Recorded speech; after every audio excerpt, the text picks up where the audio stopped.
또용주TV의 또용주입니다. 유로 2024가 뜨겁게 진행이 되고 있습니다. 현재 16강전이 펼쳐지고 있죠. 16강전 4경기는 마무리가 됐고요. 이제 4경기가 남았습니다. 8강에 진출한 4팀은 독일, 스위스, 잉글랜드, 스페인입니다. 스위스 같은 경우에는 16강전에서 이탈리아를 만났지만은 2대0으로 제압하면서 8강 진출에 성공을 했죠.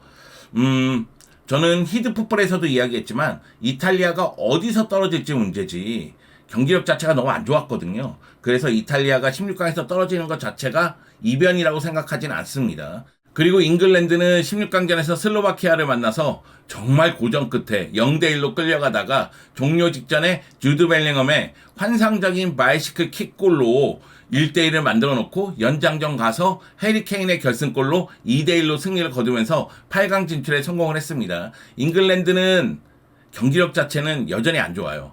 하지만 선수 개개인의 능력이 좋기 때문에 해리 케인이 터지거나 주드 벨링엄이 터진다면은 경기를 잡을 수가 있거든요. 꾸역꾸역 올라와야 될 것으로 보입니다. 그리고 개최국 독일은 우승 후보다운 모습을 보여줬죠. 덴마크를 제압하면서 8강 진출에 성공을 했습니다. 그리고 이 시간에 이야기할 팀은 바로 스페인입니다. 스페인이 무적함대의 모습을 보여주고 있거든요. B조에서 크로아티아, 이탈리아, 알바니아를 제압하면서 전승으로 16강에 올라왔고요. 16강전에서도 조지아를 상대로 4대1로 승리를 거두면서 8강 진출에 성공을 했습니다. 스페인, 지금 이 순간 컨디션이 가장 좋다고 해도 과언은 아니에요. 다만 다음 경기가 8강전 독일전입니다. 가장 강력한 모습을 보여주는 두 팀이 8강에서 만났어요.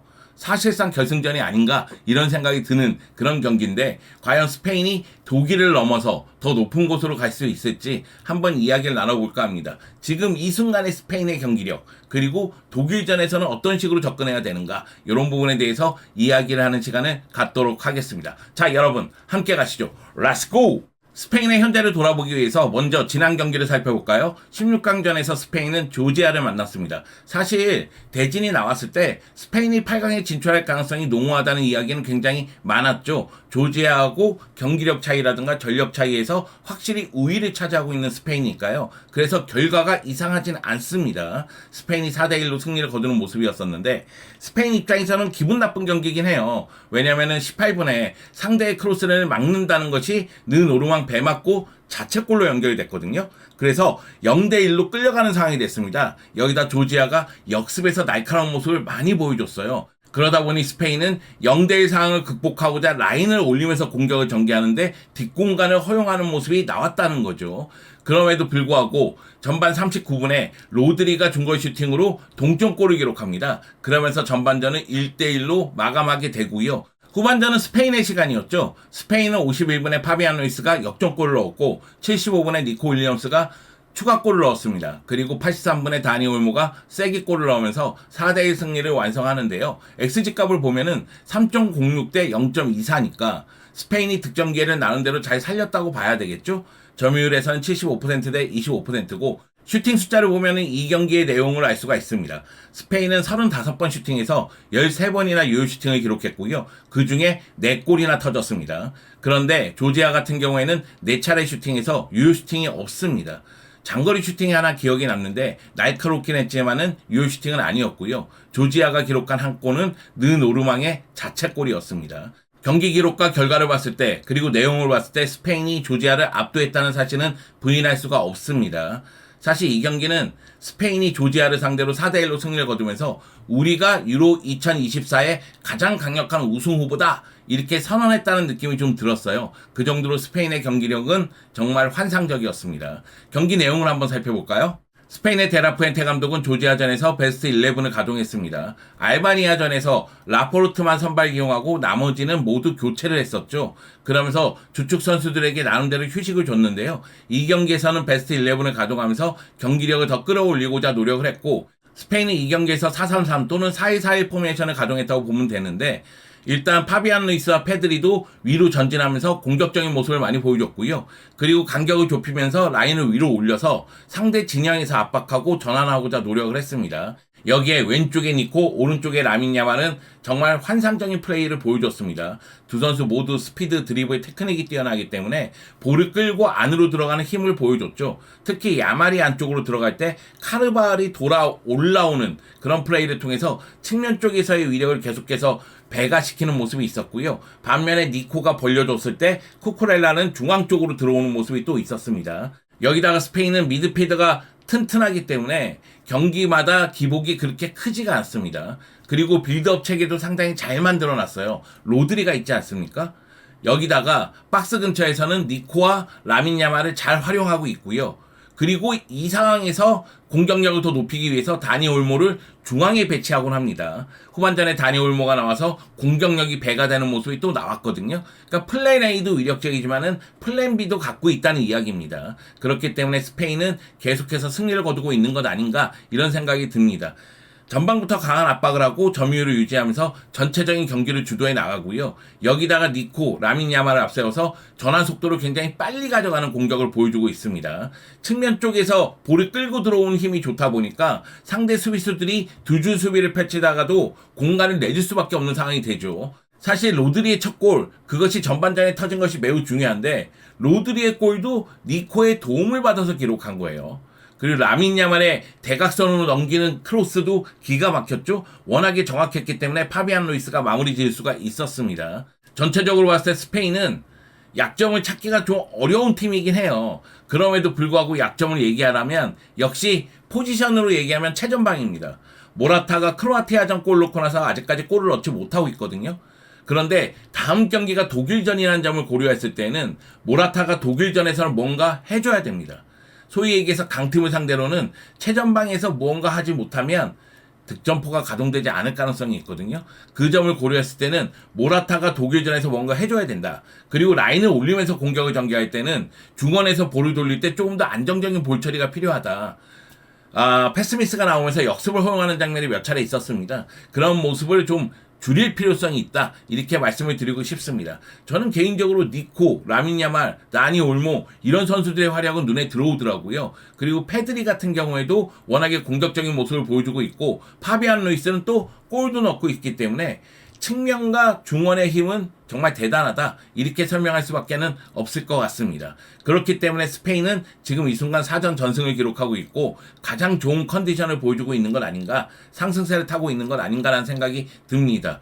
데라푸엔테 감독이 조지아전 끝나고 나서 이야기하는 모습을 봤을 때는 확실히 자신감이 묻어나더라고요. 조지아의 역습이 위협적이라는 것을 알고 있었다. 하지만 그들은 골대 사이에서 슛을 하지 못했다. 그 얘기는 유효슈팅이 없었다는 이야기 같아요. 매우 기쁘다. 또한 대표팀의 다양한 플레이에 만족한다.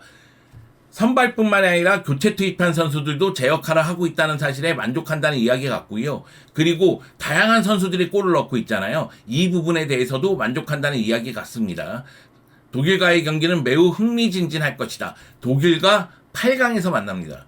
지금 이 순간 경기력이 가장 좋은 두 팀이 대결을 펼치게 됐어요. 그래서 사실상 결승전이 아닌가 이런 이야기가 나오고 있는데 누가 이길지가 매우 중요하죠. 우리의 강점을 회복하고 즐기고 강화할 계획이다. 우리는 최고의 모습을 보여줄 것이다. 그 얘기는 독일전에서 최고의 모습을 통해서 승리를 쟁취할 것이라는 이야기로 보입니다. 데라푸엔테 감독 입장에선 기분 좋을 거예요. 왜냐하면 4전 전승이고 그리고 전체적으로 수비가 안정감을 유지하는 가운데 다양한 선수들이 골을 넣고 있거든요. 모라타가 조금만 골을 더 많이 넣어주면 좋을 텐데 이런 생각이 들 수도 있지만 일단 골을 넣으면서 승리를 거두는 모습이 나오니까요. 스페인이 크로아티아전도 그렇고 이탈리아전도 그렇고 알바니아전도 그렇고 말 그대로 끈끈한 수비를 보여줬죠. 그러면서 중요한 순간마다 예상치 못한 선수들이 골을 넣었어요. 알바니아전에서는 페란 토레스가 골을 넣었어요. 그런 모습이 나왔고 이 경기에서는 이선 자원들이 폭발하는 순간이었고요. 로드리, 파비앙 루이스, 니코, 올모 이런 선수들이 골을 넣지 않았습니까? 그렇기 때문에 데라푸엔테 감독 입장에서는 지금 이 순간 만족감이 있을 겁니다. 하지만 8강에서 독일을 만나기 때문에 스페인 입장에서도 경기력을 최대치로 끌어올려야 되겠죠. 자, 라민 야말 이야기를 해야 될 것 같습니다. 제가 라민 야말 이야기를 너무 많이 하니까 이제 그만해라. 지겹다. 귀에서 피난다. 이렇게 생각하시는 분들도 있을 텐데 라민 야말의 플레이를 보면 얘기 안 할 수가 없잖아요. 라민 야말은 조지아전에서 90분 출전해서 하나의 도움을 했습니다. 그리고 상대의 측면을 파괴하는 힘을 보여줬어요. 그렇기 때문에 칭찬받아 마땅합니다. 그럼에도 아쉬움이 좀 있어요. 득점할 수 있는 기회가 적지 않았거든요. 그런데 득점을 하지 못하는 모습이 나왔으니까요. 슈팅을 7개나 하고 유효슈팅을 2개나 했습니다. 물론 조지아의 골키퍼 마마르다슈빌리의 활약이 너무나 좋았기 때문에 라민 야말 입장에서도 득점하기란 쉽지 않았을 겁니다. 그렇다 할지라도 한 골 정도 넣었으면 어땠을까. 아직까지 유로 2024에서 골을 넣지 못하고 있거든요. 이번 유로 2024에서 라민 야말이 4경기 출전해서 2개의 도움을 했습니다. 활약이 매우 좋아요. 그럼에도 불구하고 아직까지는 골을 넣지 못하고 있는 것이 아쉽다는 거죠. 제가 라민 야말 얘기할 때 그 얘기를 굉장히 많이 해요. 라민 야말은 이미 완성 단계에 있는 선수 같다. 그 정도로 테크닉이 뛰어나다. 그 정도로 경기를 보는 시야도 좋다. 공격을 이끄는 힘도 있다. 그런데 영향력에 비해서 공격 포인트가 많지는 않은 것 아니냐. 공격 포인트를 늘릴 필요성이 있다. 특히 골수를 늘릴 필요성이 있다고 제가 여러 번 얘기하는데, 이렇게 얘기하면은 여러분들이 야, 욕심이 너무 과하다. 16살짜리한테 너 지금 메시가 되길 바라는 거냐? 맞습니다. 메시가 되길 바래요. 라민 야말은 그만큼의 능력이 있습니다. 그렇기 때문에 잘 관리해주면 메시가 될 수 있어요. 저는 라민 야말이 더욱더 성장하길 원하고, 그러기 위해서는 골맛을 봐야 된다. 특히 메이저 대회에서 골맛을 보면은 갑자기 또 득점력이 확 오를 수도 있거든요. 그 점을 바라고 있는 겁니다. 유로 2024에서 스페인이 우승을 차지하는 것도 중요하지만 라민 야말도 이 기회에 더 성장하기를 바라는 거죠. 그런 측면에서 봤을 때 득점하지 못한 건 좀 아쉬움이 있다. 이 얘기를 드리고 싶고요. 그리고 그 전까지는 주드 벨링엄이 갖고 있었던 기록이죠. 유로 토너먼트 단계에서 최연소 출전 기록, 그것을 라민 야말이 깼습니다. 16세 353일의 나이에 유로 토너먼트에 진출해서 활약을 했으니까요. 새로운 역사를 쓰고 있다고 해도 과언은 아닙니다. 이미 스페인 대표팀에서 11경기 출전해서 2골 6개의 도움을 기록하고 있으니까 라민 야말이 더욱더 성장해서 스페인 대표팀의 중심으로서 계속해서 활약해 주기를 바랍니다. 조지아전 이후 인터뷰를 보면은 독일전도 조지아전과 같은 마음으로 임해야 된다고 이야기를 하더라고요. 굉장히 어려운 경기가 되겠지만은 기대하고 있다면서 당찬 포부를 밝히기도 했습니다. 자, 그리고 유로 2024에서 드디어 골을 넣은 니코 이야기도 해야 되겠죠. 니코가 이 경기 90분 출전해서 한 골 1개의 도움을 했습니다. 이 경기 MVP급 활약을 했다고 해도 과언은 아닙니다. 슈팅 5개, 유효슈팅 2개를 했고요. 그리고 패스가 아니 측면에서 활약하면서 패스 성공률이 100%면 이거 어떡하자는 거야. 키패스 4회입니다. 미쳤어요. 니코 윌리엄스는 미쳤어요. 니코 윌리엄스의 골 정말 자신감이 묻어났습니다. 스스로 치고 들어가서 마무리 짓는 그 골. 저는 아틀레틱 클루브가 자랑하는 이냐키와 니코 형제 얘기할 때 득점력은 이냐키가 조금 더 좋고 도움을 기록하는 능력은 니코가 조금 더 좋다. 이런 식으로 이야기를 많이 했는데 니코의 그 골 보니까 이거 취소해야 되겠는데? 그런 생각이 좀 들더라고요. 니코도 사실은 활약상에 비해서 골을 많이 넣는 유형은 아닙니다. 그런데 중요한 순간마다 영양가 높은 골을 넣을 줄 안다는 거죠. 대표팀에서 17경기 뛰었는데 3골 6개의 도움을 기록했고요. 유로 2024에서 3경기 출전해서 한 골 1개의 도움을 기록했습니다. 니코의 인터뷰를 보니까 우리는 위대한 일을 해낼 수 있다. 그 얘기는 뭐냐면 유로 2024에서 우승할 수 있다는 자신감을 표한 거죠. 어려운 상대지만 우리도 훌륭하다. 독일 얘기입니다. 독일이 어려운 상대지만 우리도 훌륭하기 때문에 승리할 수 있다. 이렇게 이야기한 것으로 보입니다. 니코와 라민 야말 보는 재미로 스페인 대표팀 보는 것 같아요. 이 두 선수 정말 미쳤습니다. 자, 8강에서 독일을 만납니다. 7월 6일 새벽 1시에 스페인과 독일이 맞대결을 펼치는데 과연 누가 이길 것이냐? 사실 누가 이겨도 이상하지 않는 대결이죠. 결승전 대진이 어떻게 나올지 모르겠고 4강 대진이 어떻게 나올지 모르겠지만 지금까지 유로 2024의 경기들을 봤을 때 빅매치는 스페인과 독일의 8강전이 아닌가 그런 생각이 듭니다. 사실 양 팀은 유사한 면이 좀 있습니다. 독일 같은 경우에도 측면 쪽 공간을 내주는 거와 뒷공간을 허용하는 것, 그래서 상대의 역습에 좀 취약한 모습을 좀 노출했고요. 스페인도 마찬가지예요. 스페인 같은 경우에도 라인을 올리면서 공격을 전개하는 경우가 많기 때문에 뒷공간을 허용할 경우에는 수비수들이 자리를 잡는데 어려움을 겪곤 합니다. 그렇기 때문에 양 팀이 공격 전개 속도를 얼마만큼 빠르게 가져갈 수 있느냐가 매우 중요합니다. 그 가운데 독일은 계속해서 전환 속도를 빨리 가져가고자 노력을 하고 있어요. 나겔스만 감독이 선수들에게 1차적으로 전방으로 보내라, 이런 지시를 많이 했다고 하잖아요. 그렇기 때문에 독일의 전환 속도가 상당히 빠르고, 반면에 스페인 같은 경우에는 측면을 공략하는 힘이 더 좋습니다. 니코, 라민 야말이 있기 때문에 이 두 선수가 측면을 공략하면서 들어갈 수가 있다는 거죠. 이 경기는 여러 가지 측면에서 재미난 경기가 될 것 같아요. 저는 개인적으로 로드리와 토니 크로스의 대결을 본다는 것만으로도 굉장히 재미있지 않나, 그런 생각이 듭니다. 결국 이 경기에서는 니코와 라민 야말의 활약, 그리고 모라타가 결정력을 보여줄 수 있느냐, 이 문제, 여기다가 결국 이 경기에서 골이 안 터지면 다니 올모를 투입하면서 4-2-3-1로 변화를 깰 텐데, 다니 올모가 박스 근처에서 영향력을 또 보여줄 수 있느냐, 이 문제, 이런 것들이 제대로 작용이 된다면, 그렇다면은 분명히 스페인에게는 승리할 수 있는 가능성이 높아지겠죠. 반면에 독일 같은 경우에는 수비에서 공격으로 빠르게 전환하면서 하베르츠, 무시알라, 비르치의 테크닉과 스피드, 결정력을 최대한 이용해야 됩니다. 그리고 세트피스 상황에서 고공장악력을 통해서 또다시 골을 넣는 모습이 좀 나와줘야 되겠죠. 누가 이길까요? 저는 거의 5대5라고 봐요. 그렇기 때문에 누가 승리할지 모르겠지만 자신들의 장점을 살리는 팀이 승리하지 않을까. 그리고 모라타가 이 경기에서 골을 넣는다면 스페인이 승리하지 않을까, 그런 생각이 듭니다. 모라타 좀 해라, 너 최전방에서 일 좀 해라, 이런 경기에서 한번 해주면 돼. 그럼 넌 애국자가 되는 거야.